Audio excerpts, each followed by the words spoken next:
There is a place that lingers in my mind long after I've put the controller down. A place where the waves crash endlessly against the shore. A place that's bathed in an eternal sunset, its golden light stretching across the ocean like a memory frozen in time. Majula. Majula is different from any other place in the Souls series. Firelink Shrine, the Nexus, the Round Table Hold. These are places of gathering, of purpose. But Majula is not a home. It's a ruin. A monument to something that once was, but no longer is. When you first arrive, you don't feel relief. You feel emptiness. The village is abandoned, its buildings half buried in time, leaning with the weight of ages. The few souls that remain here are not heroes, nor are they guides.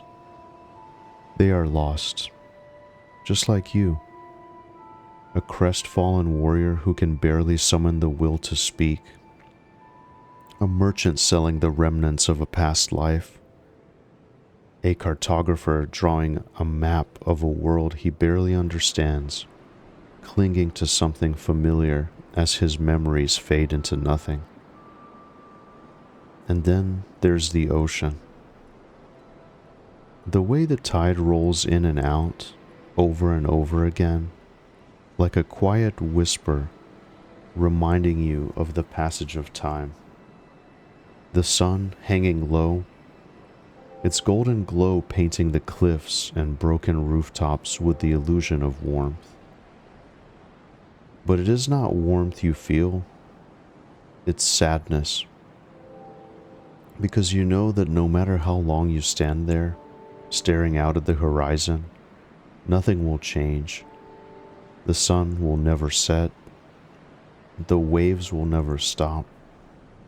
Majula is a place lost between life and death, a dream that you can never wake from. There is a certain kind of beauty in that, a beauty that only Dark Souls 2 could create.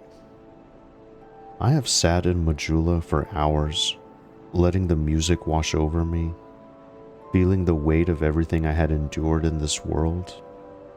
It is peaceful, but it is not comforting. It's a quiet place, a dying place, and yet I love it more than any hub in any game I have ever played. Because it is honest. Majula is not a place of rest. It is a place that reminds you gently that nothing lasts forever. And yet, you must move on, because Majula is only the beginning. Drang Lake is a world unlike any other in Souls. It is fragmented, broken, as if it barely remembers itself. The places you journey through feel like echoes, remnants of a past that has already crumbled into dust. Hyde's Tower of Flame, its ruins standing against the endless sea, like the bones of a forgotten age. The lost Bastille, its halls filled with restless souls, locked away and left to rot. The eerie silence of shaded woods, where the mist itself seems to whisper forgotten names. There is a high fantasy feel to Dark Souls 2 that makes it stand apart from the others. Where Dark Souls 1 felt grounded in legend, and Dark Souls 3 felt like the closing of a great cycle, Dark Souls 2 feels mythic. It feels as though you are walking through the remnants of a world that has already passed, a world that has moved on without you. And the people you meet, if they can still be called people, are all struggling to hold on to something that's already gone. Luca Teal of Mira, desperately fighting to remember who she is as the curse eats away at her identity until she is nothing more than an empty shell. The Emerald Herald, speaking softly of a purpose she herself does not seem to fully believe in. Vengarl, his body lost, his mind trapped in a severed head, clinging to memories that barely feel real anymore. Creighton and Pate, locked in a rivalry so bitter that even in a dying world, revenge is the only thing keeping them from moving forward. Even the enemies, the hollowed knights and forgotten kings, all feel like echoes, like figures repeating the same motions they have for centuries, unable to move forward, unable to let go. This is the world of Dark Souls 2. It is not a world that begs you to save it. It's a world that has already ended long before you arrived, and yet it is beautiful.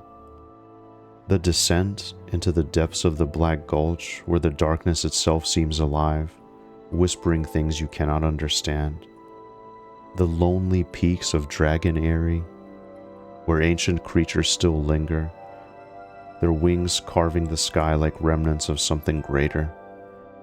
The frozen wastelands of Elaeum Lois, buried in eternal snowfall, where silent nights stand in reverence to a forgotten king. Even as the world fades, it remembers. And then there is you, a wanderer, a cursed soul like all the rest. But there is something different about you, something that makes you push forward when all others have given up. That is why Dark Souls 2 stays with me. It's not just about difficulty or mechanics or bosses. It's about the feeling it leaves in your chest long after you've put it down. The feeling of wandering through a land that no longer belongs to you, a land that's fading away, and knowing that, in the end, you will fade with it. The DLCs only deepened that feeling. Crown of the Sunken King, the Old Iron King, and the Ivory King. Each one a journey into places even more lost to time than the world above.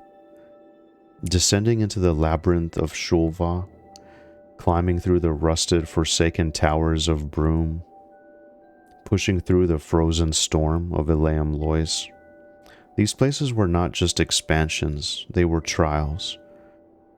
And the bosses, the Fume Knight, Sir Alone, the Burnt Ivory King, each of them felt like the final stand of something ancient, something refusing to be forgotten. Even Elden Ring, with its vast and beautiful world, did not capture this feeling. Its round table hold was grand, but it lacked the soul of Majula. Dark Souls 3's Firelink Shrine was functional, but never truly a place. Even Dark Souls 1, with all its interconnectivity, never gave me a home like the cliffs of Majula did.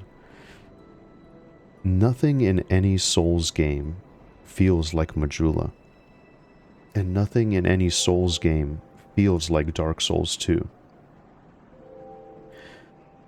If you have never given this game a chance, I urge you, step into Drangleic, stand on the cliffs of Majula, let the waves crash around you, feel the weight of the sun and the silence of the ruins. There is something special here, something that no other Souls game has ever captured, and maybe, just maybe you'll find yourself coming back, like I always do. Thank you, Dark Souls 2, for the memories.